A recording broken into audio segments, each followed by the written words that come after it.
जय श्री सद्गुरु देवाय नमः। जय श्री गणपति देवाय नमः। श्री जगदम्बिकाय नमः। ओम ऐं ह्रीं क्लीं चामुंडाय विचे। श्रीमद्देवी भागवत महापुराण, पांचवा स्कंद, पहला अध्याय। व्यास जी द्वारा त्रिदेवों की तुलना में भगवती की उत्तमता का वर्णन। ऋषिगण बोले, हे सूत जी, आपने यह बहुत ही उत्तम कथा कही, जिसमें भगवान श्री कृष्ण के सर्व पाप विनाशक तथा अलौकिक चरित्र का वर्णन है। हे महाभाग, हे महामते, आपके द्वारा विस्तार पूर्वक कहे जा रहे श्री कृष्ण के इस कथानक में हमें संदेह हो रहा है। एक तो विष्णु के अंश अवतार श्री कृष्ण ने वन में जाकर घोर तप किया और शिव की आराधना की। पुनः जगजननी श्री देवी भगवती पूर्णा की अंश स्वरूपा देवी पार्वती ने श्री कृष्ण जी को जो वरदान दिया, ईश्वर होते हुए भी श्री कृष्ण ने शिव तथा पार्वती की उपासना क्यों की? क्या श्री कृष्ण में शिव की अपेक्षा कोई न्यूनता थी? यही हमारा संदेह है। सूत जी बोले, हे महाभाग मुनिगण, व्यास जी से इसका जो कारण मैंने सुना है उसे आप लोग सुनिए। अब मैं भगवान श्री कृष्ण के गुणों से परिपूर्ण कथा कहता हूँ। व्यास जी से यह वृत्तांत सुनकर प्रतिभावान राजा जन्मेजय और भी अधिक संदेह में पड़ गए। तब उन्होंने फिर पूछा। जन्मेजय बोले, हे सत्यवती तनय व्यास जी, मैंने परम कारण स्वरूपा भगवती के विषय में सुना, फिर भी मन की वृत्ति संशय से मुक्त नहीं हो पा रही है। हे महाभाग, मुझे यह महान विस्मय है कि देवों के भी देव विष्णु के अंश से उत्पन्न श्री कृष्ण ने अति उग्र तपस्या करके भगवान शिव की आराधना की, जो सभी जीवों की आत्मा, सभी के ईश्वर और सभी प्रकार की सिद्धियां देने वाली हैं। उन भगवान कृष्ण ने भी सामान्य प्राणियों की भांति घोर तप क्यों किया? भगवान श्री कृष्ण तो जगत का सृजन, पालन तथा संहार करने में समर्थ हैं, तब भी उन्होंने इतनी उग्र तपस्या किस लिए की है? व्यास जी बोले, हे राजन, आपने सत्य कहा है। दैत्य दमन भगवान वासुदेव देवताओं के सभी कार्य करने में समर्थ थे, फिर भी उन परमेश्वर श्री कृष्ण ने मानव देह धारण करने के कारण वर्णाश्रम धर्म से संबंधित मानवोचित कार्य संपादित किए थे। उन्होंने वृद्धजनों की पूजा, गुरुजनों की चरण वंदना, ब्राह्मणों की सेवा तथा देवताओं की आराधना की। शोक के अवसर पर वे शोकाकुल हुए तथा हर्ष की स्थिति में हर्षित हुए। अवसर के अनुसार उन्होंने दीनता का प्रदर्शन किया, नानाविध लोकोपवादों को सहन किया तथा अपनी स्त्रियों के साथ लीला विहार किया। जिस प्रकार मानव में समय समय पर काम, क्रोध तथा लोभ होते रहते हैं, उसी प्रकार के भाव उनके भी मन में जागृत हुए, क्योंकि गुण में देह में निर्गुण तत्व कैसे हो सकता है? सुलभ सुता कुंधारी तथा ब्राह्मण अष्टवक्र के शाप जनित दोष के कारण यादवों का विनाश हुआ और भगवान कृष्ण को देह त्याग करना पड़ा।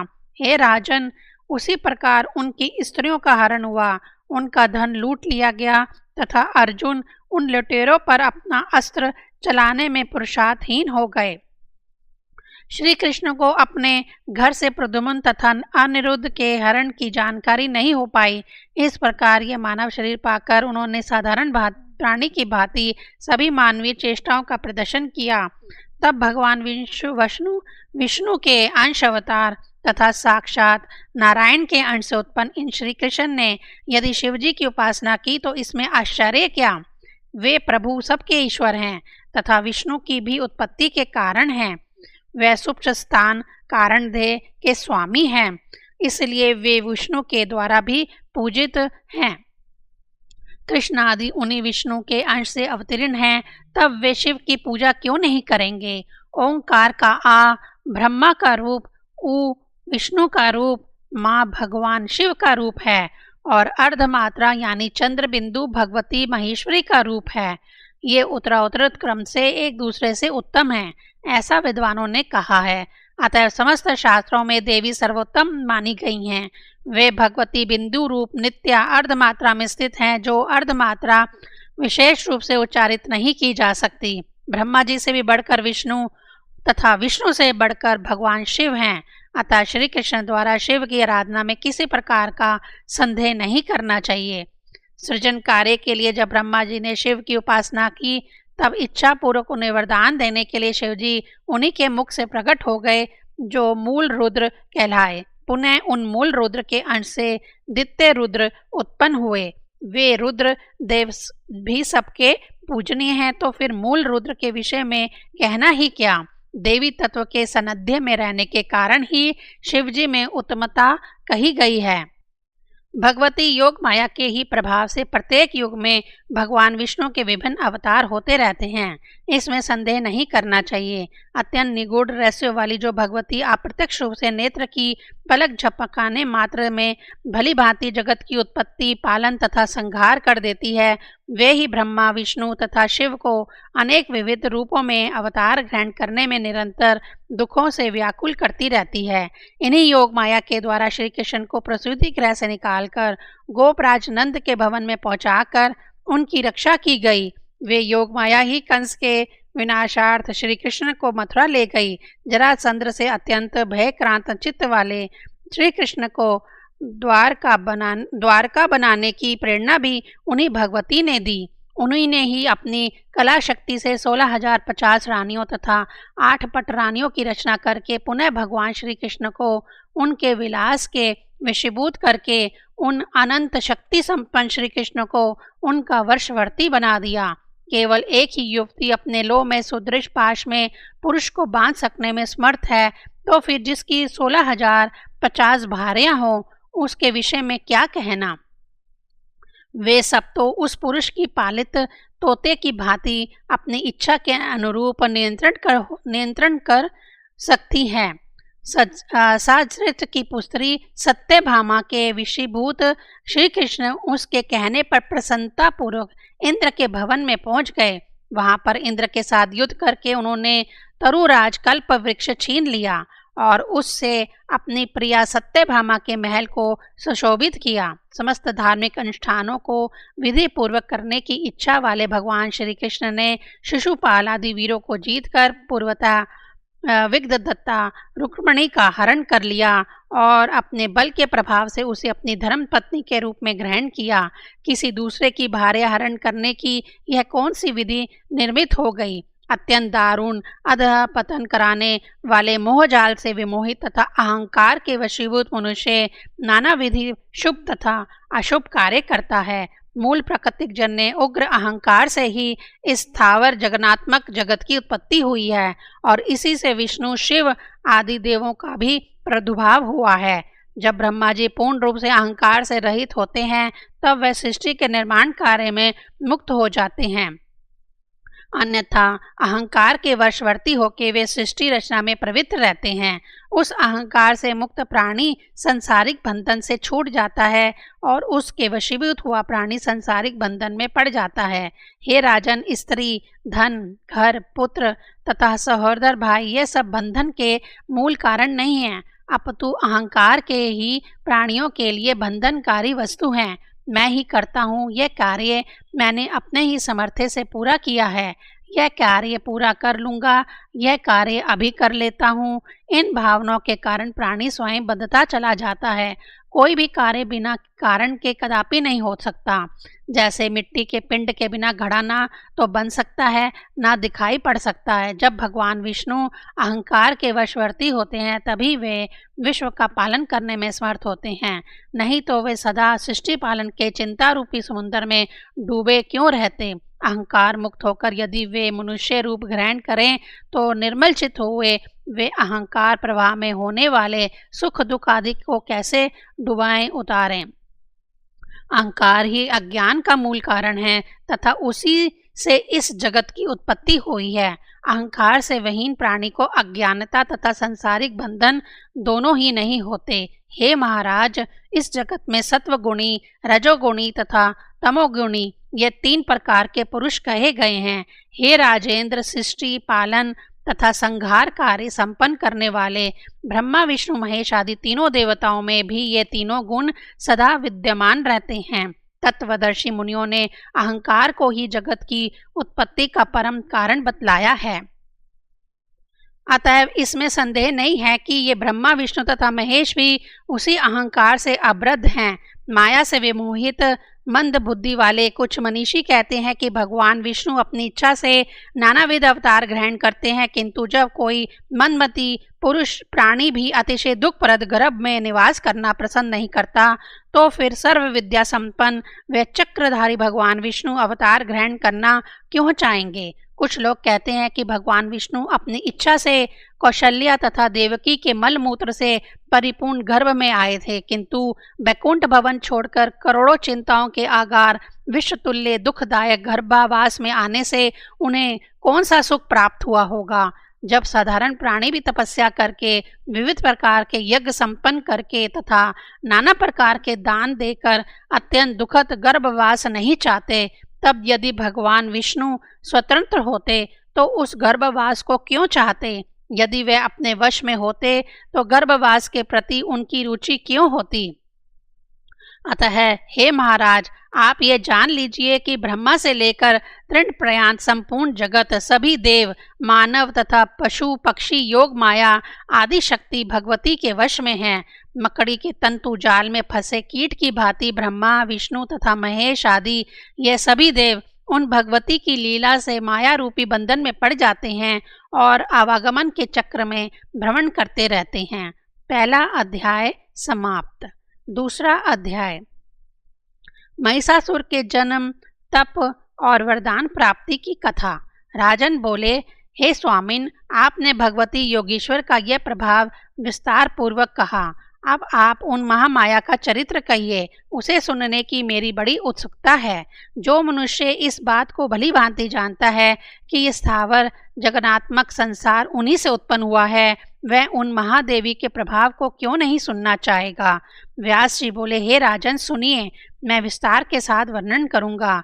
हे महामते, जो वक्ता श्रद्धालु एवं शांत चित्त श्रोता से भगवती की कथा नहीं कहता, वह तो मंद बुद्धि का होता है।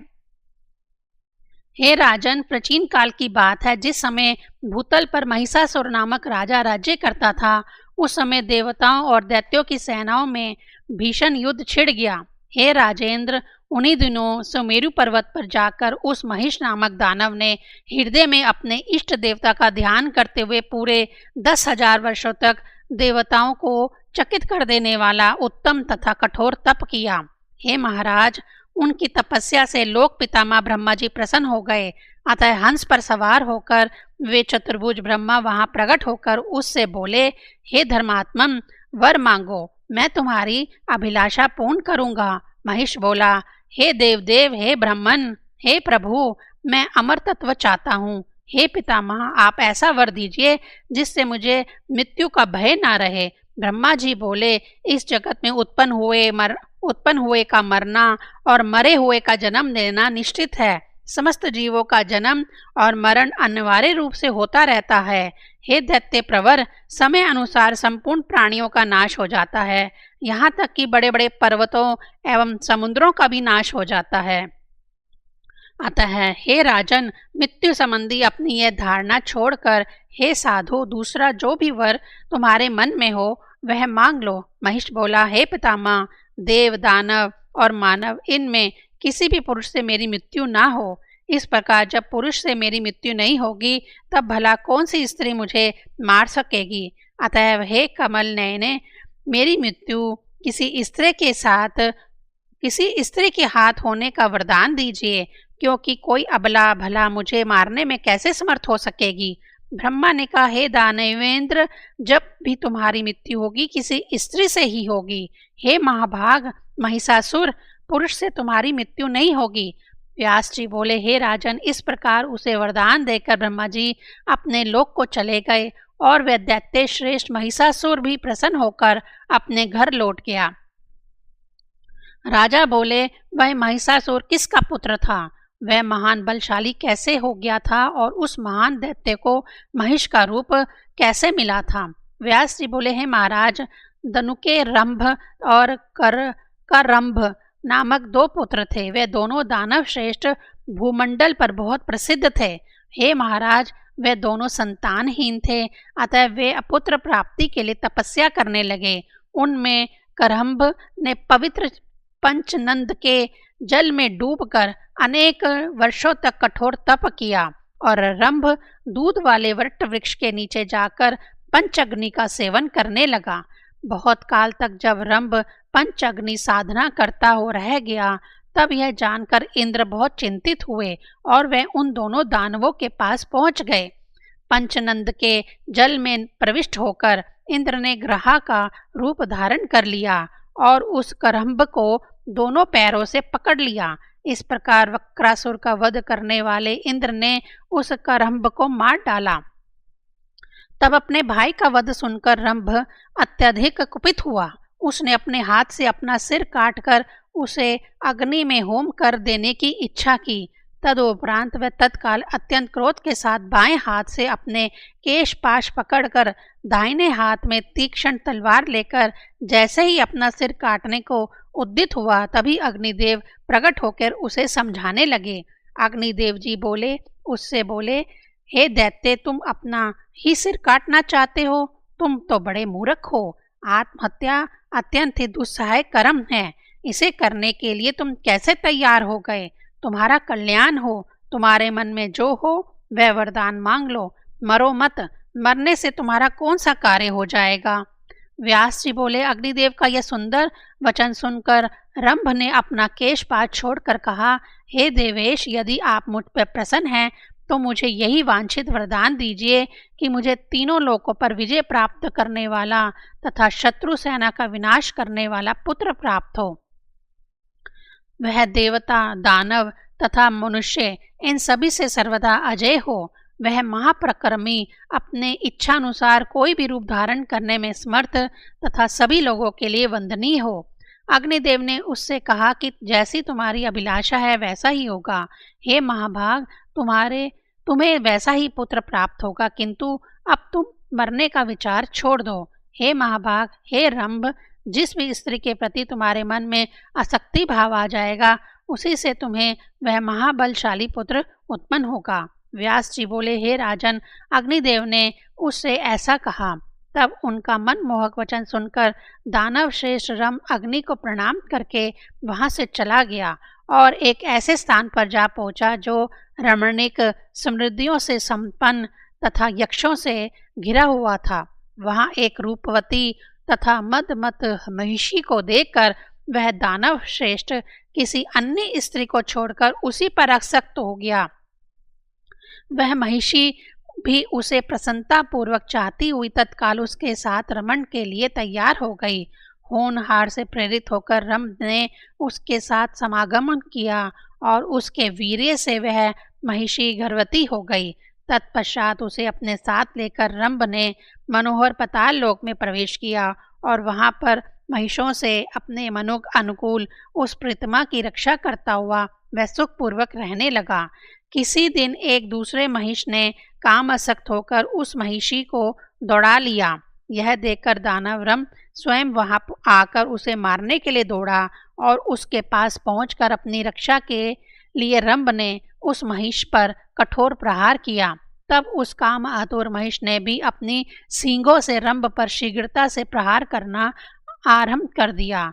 उस महिष के द्वारा तीक्ष्ण सींगों से हृदय स्थल में गहरी चोट पहुंचने के कारण रंभ शीघ्र ही मूर्छित होकर पृथ्वी पर गिर पड़ा और मर गया। पति के मर जाने पर अत्यंत शोकाकुल तथा भयग्रस्त वह महिषी वहां से भाग चली।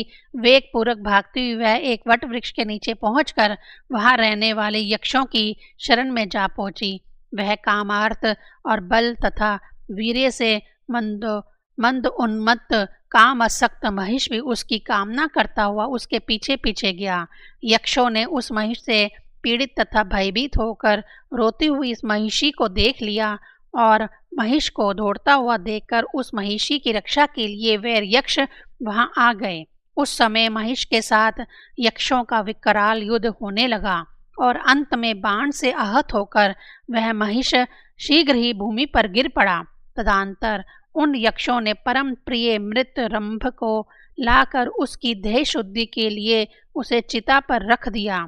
तब उस महिषी ने अपने पति को चिता पर रखा हुआ देखकर उसके साथ स्वयं भी अग्नि में प्रवेश करने का निश्चय किया। यक्षों के मना करने पर भी अपने प्रिय पति के साथ वह महिषी विकराल लिपटों वाली अग्नि में प्रविष्ट हो गई। उसी समय एक महाबली महिष चिता के मध्य से प्रकट हो गया तथा अन्य शरीर धारण करके वह पुत्र प्रेमी रंभ भी चिता के मध्य भाग से निकल पड़ा। इस प्रकार रक्त बीज तथा महान बलशाली महिषासुर उत्पन्न हुए। तदंतर श्रेष्ठ दानवों ने उस महिषासुर का राज्याभिषेक कर दिया। हे नृपश्रेष्ठ, इस प्रकार महिषासुर तथा प्रक्रमी रक्त बीज उत्पन्न हुए। वह महिषासुर देवताओं, दानवों तथा मनुष्यों से अवैध था। हे राजन, इस प्रकार मैंने आपको उस महान महिषासुर के जन्म तथा उससे संबंधित वरदान प्राप्ति का प्रसंग विस्तार पूर्वक बता दिया है। दूसरा अध्याय समाप्त। ओम ऐं ह्रीं क्लीं चामुंडाय विच्चे।